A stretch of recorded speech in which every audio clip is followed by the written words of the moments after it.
Vous êtes sur Urban FM 104.5, la station urbaine avec René Ruth. Dans votre programme des vacances, le MAG des vagues, on reçoit notre prochain invité du jour.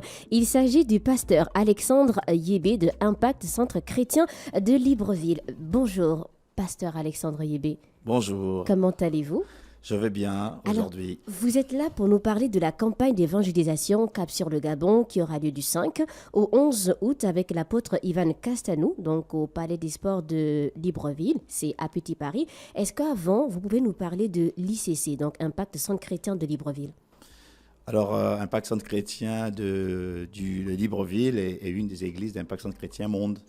Donc, l'objectif est d'avoir des églises partout dans le monde, selon le mandat qui est d'aller de faire toutes les nations des disciples. Donc, nous sommes partout, en Europe, en Amérique, dans les Caraïbes, en Afrique notamment, et également au Gabon, Port-Gentil, Mwanda.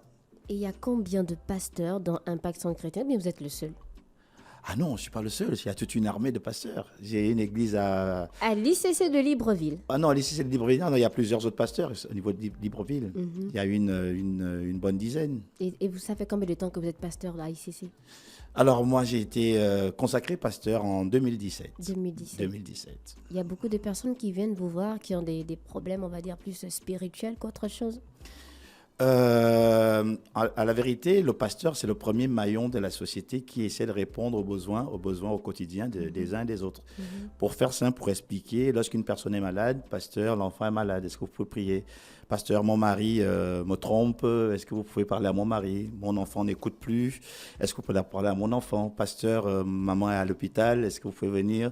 Pasteur, j'ai pas à manger, pasteur, le loyer, pasteur, ça va Mais pas en est-ce ce que c'est moment. votre rôle quand quand une personne n'arrive pas à payer son loyer? Ou moi, je pensais que quand on parle de pasteur ou encore d'apôtre, c'est plus des questions en rapport avec la religion. Non, un pasteur, c'est d'abord un berger, Oui. c'est-à-dire un père de famille. Et tout père de famille a des problématiques de famille, des problématiques liées à l'humain. C'est pas tant la religion, c'est vraiment la relation à l'humain et quelqu'un qui est capable d'apporter des solutions appuyées par la grâce de Dieu, avec l'aide de Dieu, la sagesse également. Voilà. D'accord. Et quelles sont les raisons qui ont poussé l'ICC, donc Impact Centre Chrétien, à organiser une campagne? Est-ce que c'est la première campagne que vous organisez? Non, ce n'est pas la première campagne. Au niveau du Gabon, c'est la seconde. L'apôtre était déjà venu en 2017 et là, il revient cette fois-ci en 2024 avec évidemment un programme plus large. ICC a l'habitude des grandes campagnes. Avant le Gabon, avant Libreville, nous étions il y a peu au Mali, à Madagascar, à Saint-Martin, en Amérique centrale, en Guyane, en Europe. Il y a le retour aussi, donc... la Suisse, l'Italie, et il n'y a pas longtemps encore Impact Conférence au niveau de Paris. Mais pourquoi ces campagnes? Est-ce que ce sont les fidèles qui en demandent? Ou vous-même, vous ressentez le besoin par rapport aux problèmes de la société? Mais c'était un mandat. Il est écrit que Jésus allait de lieu en lieu. Donc, nous allons de lieu en lieu pour répandre la bonne nouvelle, pour dire aux hommes et aux femmes qu'il y a une solution, que Dieu a une solution pour l'humanité. Et que la solution est en Jésus. Donc, plutôt que de déplacer des populations entières, c'est plus simple, nous, d'aller vers les populations. Il y a un thème? Oui, Jésus, Christ, comme il est dit, il guérit, il sauve, il restaure. Pourquoi ce thème et qui choisit les thèmes? La Bible. C'est-à-dire que la Bible dit que Jésus est venu dans ce monde pour sauver. Donc, lorsque nous allons vers les populations, nous amenons ce Jésus. Il a dit, faites de toutes les nations mes disciples. Donc, nous allons annoncer Jésus qui sauve. La notion de salut est peut-être mal comprise. C'est quoi le salut? C'est que dans notre foi chrétienne, nous croyons que la vie ne s'arrête pas sur la terre et qu'il y a un après. Sauf que l'après est déterminé par les choix que nous faisons maintenant. Et donc, il faut expliquer aux gens que ce n'est pas d'abord une question de religion, c'est une question de... Il y a un créateur et une création. Et que les règles sont fixées par le Créateur. Et qu'au départ de la Terre, c'est les choses auxquelles nous assistons tous les jours dans les hôpitaux, dans nos familles, etc., il y a une suite, nous y croyons, et que la suite se passera soit dans l'éternité avec le Seigneur, et dans ce cas, on appelle cela le paradis, soit de l'autre côté avec malheureusement ce qu'on appelle les temps de feu, l'enfer, le non-paradis, et que c'est l'être humain qui choisit. Mais quand vous dites Jésus-Christ sauve, guérit et délivre encore aujourd'hui, c'est comme s'il y a un moment, il y a des personnes qui avaient des doutes à ce sujet. Oui, il y a des personnes qui ont des doutes à ce sujet. Donc c'est pour ça que nous devons leur dire. Jésus, à son époque, a été décrié. Aujourd'hui, tout le monde ne croit pas en Jésus. Il y a des pans de l'humanité qui ne croient pas en Jésus. Mais il faut leur dire, il faut expliquer. Et puis voilà, il faut expliquer que Jésus est encore le même aujourd'hui. Quel est le programme de la campagne? Alors, on va démarrer mardi matin, avec une foire médicale pour faire du bien aux populations. Elle est totalement gratuite. Il y aura des spécialistes et des spécialistes avec une distribution de médicaments. Et ça, c'est le mardi. Et puis le mercredi. Pourquoi vous avez inséré la foire médicale dans la campagne? Alors, pourquoi insérer la foire médicale? Parce que c'est un besoin de la population. Vous savez, la population, il y en a qui ont une... Comment dire ça? Comment l'expliquer simplement? Tout le monde ne va pas à l'hôpital. Tout le monde n'a pas les moyens d'aller à l'hôpital. Tout le monde n'est pas assuré.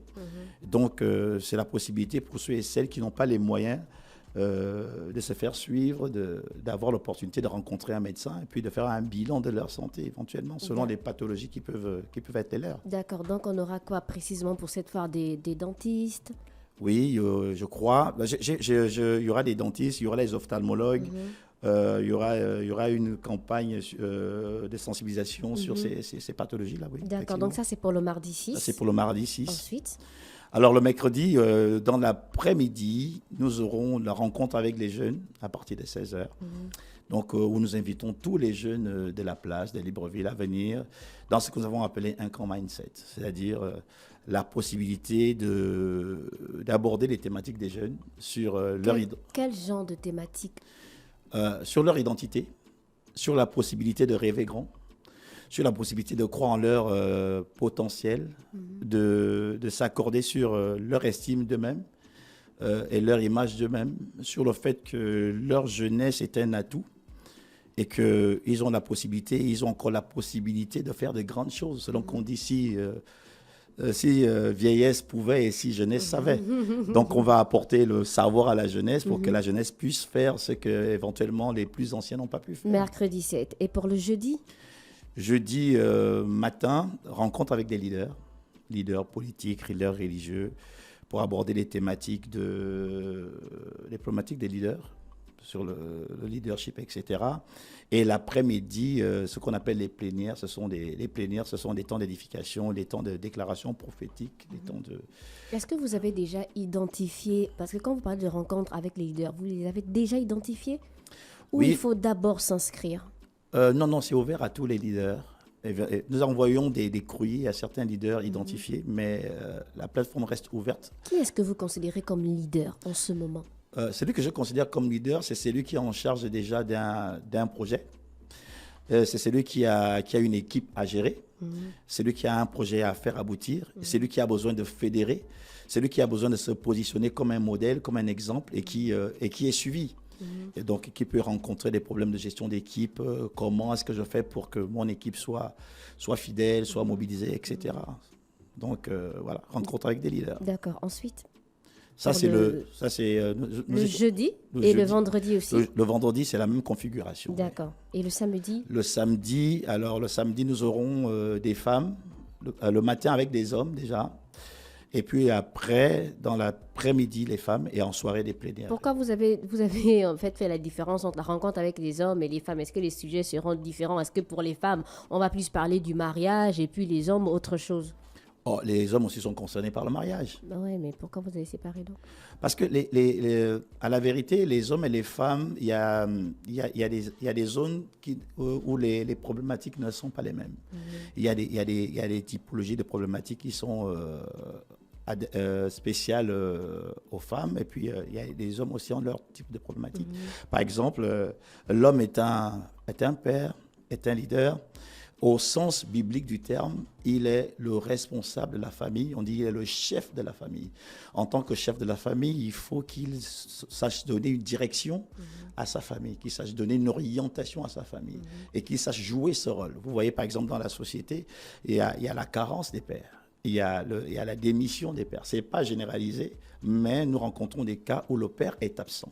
Et quand le père est absent, il y a une crise identitaire. Nous voyons, il y a quelque chose que j'observe, par exemple, le matin. quand je dépose mes enfants à l'école, c'est que la plupart du temps, c'est les mamans qui déposent les enfants à l'école. Pourquoi? Vous voyez? Pourquoi? Donc ça veut dire que, or, nous savons que lorsque c'est le papa qui dépose, bon, je le sais parce que j'ai étudié le phénomène, l'enfant valorise plus la scolarité lorsqu'il se fait déposer par le papa, parce qu'il se dit, si papa m'emmène, c'est que c'est important. Parce que c'est à lui qui a l'autorité, ce qu'on appelle la testostérone. Oui. Quand il crie « Hé, jeune homme !» ça change la donne à la maison. Alors que quand ma maman dit « Arrête !»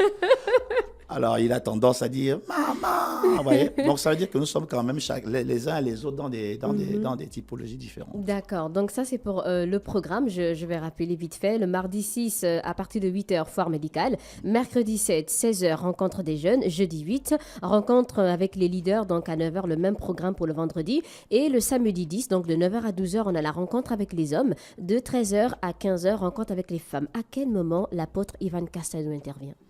L'apôtre Ivan Castalou intervient déjà avec les jeunes, donc le mercredi soir, et les jeudis, vendredis et samedis. Donc, il sera bien présent au niveau du Palais des Sports. Voilà, ces jours-là. Et pour boucler, il y aura un culte? Oui, il y aura un culte dimanche après-midi qui sera un culte d'action de grâce parce que nous croyons que tout ce que nous faisons, c'est par la grâce de Dieu que nous le faisons. Et donc, nous voulons dire merci à Dieu par un culte de célébration dimanche après-midi. Pourquoi dimanche après-midi? Pour laisser aux uns aux autres d'aller dans leurs cultes respectifs, dans leurs églises respectives, pour nous retrouver l'après-midi pour dire merci à Dieu pour ce programme-là. Parce que c'est un programme qui est ouvert à tous, en fait. Il n'est pas dédié aux équipes Impact et ICC. Voilà. D'accord. Campagne Jésus-Christ sauve, guérit et délivre encore aujourd'hui. Est-ce que la foi et la croyance peuvent influencer les démarches de guérison et de délivrance? Est-ce que la foi et les croyances peuvent influencer les démarches de guérison de délivrance? Bien sûr, bien sûr. La Bible dit qu'il vous sera fait selon ta foi. Voilà. Alors, peut-être pour illustrer cela, on a raconté l'histoire d'un homme qui s'était fait opérer et les médecins avaient estimé que c'était fini, qu'il ne pouvait plus rien faire. Et donc, ils n'ont pas touché au patient. Et lorsque le patient a été réveillé, il a posé la question au médecin, comment ça s'est passé? Et le médecin a dit, ça s'est bien passé. Alors, ce patient a cru à cette parole et l'histoire dit qu'il a été guéri.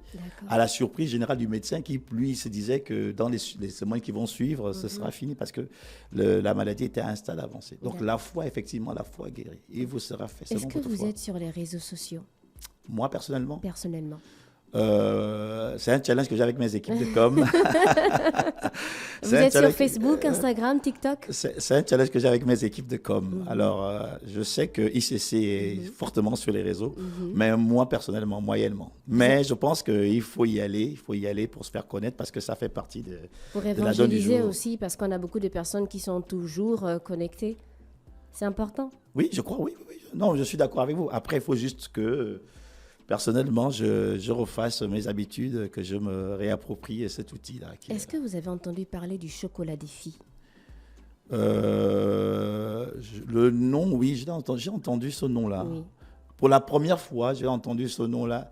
J'ai reçu justement les jeunes. J'ai fait une rencontre avec les jeunes il y a 3 jours. Oui. Et puis ils m'ont parlé de son combat?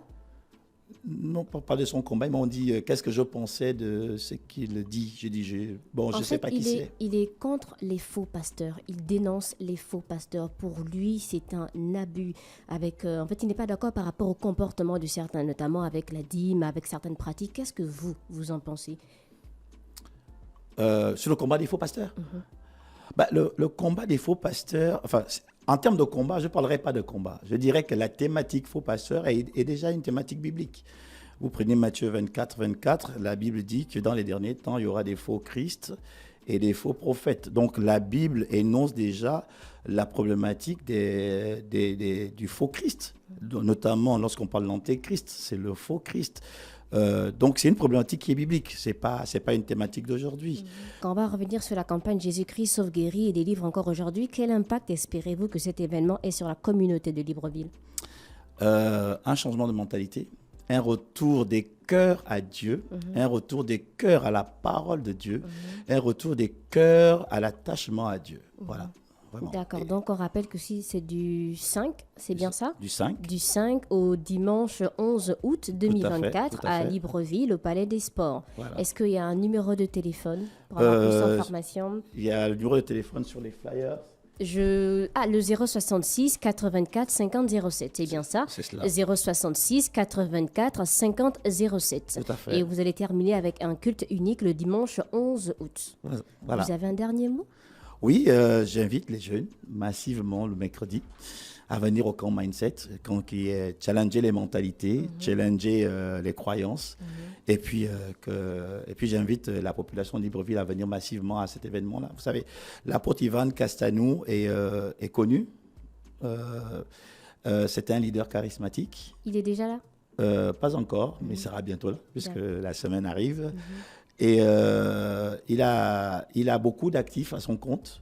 Vous vous souviendrez peut-être pas vous, vu que vous êtes jeune, mais il fut un temps où on entendait dans les kiosques de Libreville, prions pour que ça change. J'étais déjà là. Ah, vous étiez déjà là. Ça suffit, il faut que ça change. Vous connaissez? Oui. Voilà. Beaucoup ont entendu cette voix-là, mais ne savaient pas qui était derrière. D'accord. Et c'est l'apôtre Ivan Castanou qui est auteur de ces publications, auteur de ces ouvrages. Vous voyez que c'est quelqu'un qui est quand même déjà sur le terrain pour que les mentalités soient challengées. Si ça vous a fait du bien d'entendre, ça suffit que ça change. Alors, moi, ça m'a challengé. Et quoi de mieux que de venir discuter, échanger et écouter ce qu'il a à nous dire et l'expérience qu'il a partagée avec nous pour nous faire gagner du temps.